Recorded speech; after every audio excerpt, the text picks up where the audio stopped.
हीअ आकाशवाणी आहे।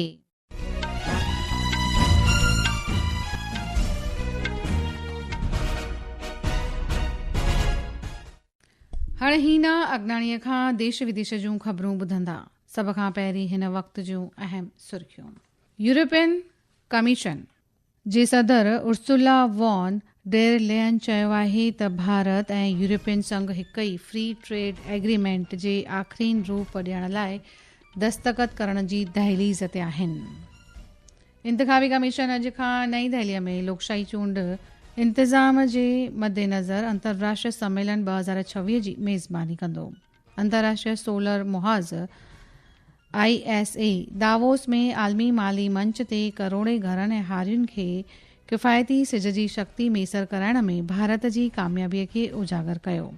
गुवाहाटीअ जे कामाख्या ऐं हावड़ा विच में वंदे भारत स्लीपर रेल गाॾीअ जे पहिरीं तिजारती आमदरफ़त वास्ते मुसाफ़िरनि तरफ़ां जोश सां भरियल राया हासिल थिया आहिनि। ऐं रांदियुनि में ॾिसूं त क्रिकेट में भारत ऐं न्यूज़ीलैंड मैचनि जी सीरीज़ जी अॼु खां शुरूआत। हाणे ख़बरूं। यूरोपियन कमीशन जे सदर उर्सुला वॉन डेर लेयन चयो आहे त भारत ऐं यूरोपियन संघ हिक ई फ्री ट्रेड एग्रीमेंट ते जल्द ई दस्तख़त करण वारा आहिनि ऐं इन खे मसौदे जी जननी तौरु ॿुधायो आहे। आलमी माली फोरम WEF में पंहिंजी तक़रीर में हुन चयो त दावोस खां पोइ ईंदड़ हफ़्ते ते पछाड़ीअ में यानी वीकेंड में हू भारत वेंदी ऐं हुन चयो त इन सां 2 बिलियन माण्हुनि जो मार्केट बणिजंदो, जेको आलमी GDP जो अटकल 1/4 हिसो हूंदो। हुन चयो त यूरोप अॼु तरक़ी कंदड़ मर्कज़नि सां तिजारत में हथ वधाइण चाहे थो। अचो त ॿुधूं ही अहवाल। दावोस में विश्व आर्थिक मंच सम्मेलन में सुश्री उर्सुला फॉन ने कहा कि वे अगले सप्ताह के अंत में भारत पहुंचेंगी। उन्होंने बताया कि समझौते से 2 अरब लोगों का बाजार बनेगा, जो दुनिया की कुल GDP का लगभग 1/4 होगा। सुश्री उर्सुला फॉन ने कहा कि यूरोप तेजी से वृद्धि कर देशों और इस सदी की आर्थिक महाशक्तियों के साथ व्यापार करना चाहता है। यूरोपीय परिषद के अध्यक्ष एंटोनियो कोस्टा 25 से 27 जनवरी तक भारत की राजकीय यात्रा पर रहेंगे। वे इस वर्ष गणतंत्र दिवस समारोह में मुख्य अतिथि हैं। वे संयुक्त रूप से भारत यूरोपीय संघ शिखर सम्मेलन की अध्यक्षता भी करेंगे। समाचार कक्ष से मैं मनोज। इंतिख़ाबी कमीशन अॼु खां नई दिल्लीअ में लोकशाही ऐं चूंड इंतिज़ाम ते मुंतज़िम अंतर्राष्ट्रीय सम्मेलन 2026 जी मेज़बानी कंदो। असांजे खातूअ ख़बर ॾिनी आहे त इहो सम्मेलन लोकशाही ऐं चूंड इंतिज़ाम में भारत द्वारा मुंतज़िम सभ खां वॾो आलमी सम्मेलन थी रहियो आहे। अचो त ॿुधूं ही अहवाल।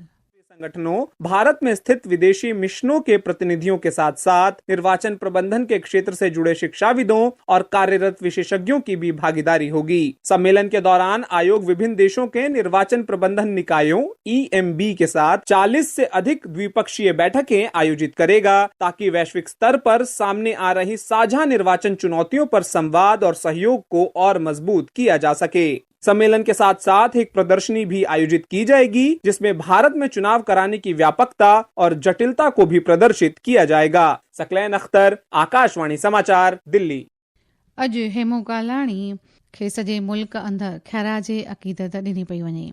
अहमदाबाद में पिणु राजावीर सर्कल ते शहीद हेमू कालाणीअ जो मुजिस्मो आयल आहे, जिते भारतीय सिंधु सभा ऐं ॿियनि संस्थाउनि तरफ़ां अॼु नटराज होटल नरोडा खां राजावीर ताईं हिकु रैली कढी करे ख़ैराजे अक़ीदत ॾिनी वेंदी। असांजे नामानिगार खां ॿुधूं ही अहवाल। शहीद हेमू कालाणी हिकु अहिड़ो वीर सपूत हो जंहिं मुश्कंदे ऐं खिलंदे खिलंदे पंहिंजे देश जी रक्षा कंदे जान कुर्बान कई। वीर शहीद हेमू कालाणी जो जनम 23 मार्च साल 1923 में थियो ऐं होश संभालींदे ई वतन परस्तीअ जो जज़्बो खणी आयो हो। अंग्रेजनि जी राज खिलाफ़ सरगर्म बणियो। हू स्वराज सेना जो अॻवान बि हो। हू हिकु अहिड़ो जोधो हो जंहिं नंढी उमिरि में ई इनक़लाबी शहादत जो जामो पातो। महज़ 19 सालनि जी उमिरि में ई हिन खे ब्रिटिशरनि फांसीअ ते चाढ़े छॾियो। हू नंढी उमिरि में ई सखर सिंध में भारत छॾियो तहरीक में शामिल थियो हो ऐं ब्रिटिश फौजियुनि जे हथियारनि सां भरियल ट्रेन खे पटरीअ तां लाहिण जी योजना घड़ी, पर पुलिस हुन खे गिरफ़्तार करे वरितो। हुन पंहिंजे साथियुनि जा नाला न ॿुधण ते खेसि फांसीअ ते चाढ़ियो वियो। वीर हेमू कालाणीअ वंदे मातरम ऐं इनकलाब ज़िंदाबाद जा नारा हणंदे शहादत खे गले लगायो। अहिड़े वीर सपूत खे अॼु सॼो मुल्क यादि करे रहियो आहे। अॼु 21 जनवरी ते सिंधी बिरादरी हिन खे शहादत ॾींहं तौरु वारींदी आहे। ही ख़बरूं तव्हीं आकाशवाणीअ तां ॿुधी रहिया आहियो। वधीक ख़बरुनि जी तफ़सील लाइ तव्हां असांजी वेबसाइट www.newsonair.gov.in ते वञी लॉगिन करे तफ़सीलूं हासिल करे सघो था ऐं यूट्यूब ते एयर न्यूज़ गुजरात ते वञी सिंधीअ में ख़बरूं ॿुधी सघो था। बैन अल-क़वामी सिज शक्तीअ जे मुहज़ ISA दावोस में आलमी माली मंच WEF में करोड़े घरनि ऐं कुड़मियुनि खे सस्ते सिज जी शक्ति मैसर करण में भारत जी कामयाबीअ खे उजागर कयो। ISA जे डायरेक्टर जनरल आशीष खन्ना चयो आहे त भारत खे सूर्य घर रूफ टॉप सिज जी योजना जो मक़सदु 10 करोड़ घरनि ताईं रसद जी तस्दीक करणु आहे। प्रधानमंत्री कुसुम कार्यक्रम कुड़मियुनि लाइ सिज जी बिजलीअ सां हलंदड़ खेतीअ खे ओज ॾिनी आहे।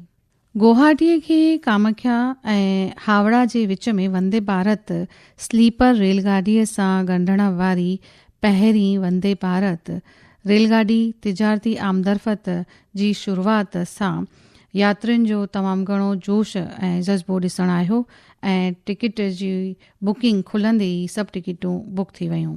अचो त ॿुधूं ही अहवाल।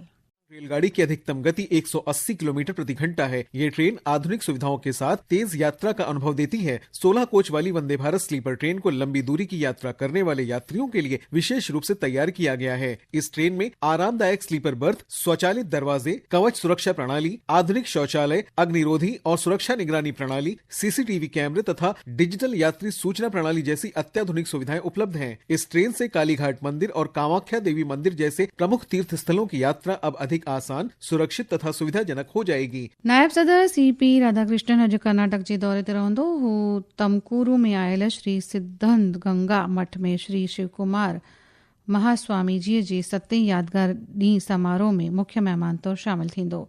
नायब सदर बेंगलुरु में आयल CMR तकनीकी संस्था जी सिल्वर समारोह में पिणु भाॻ वठंदो।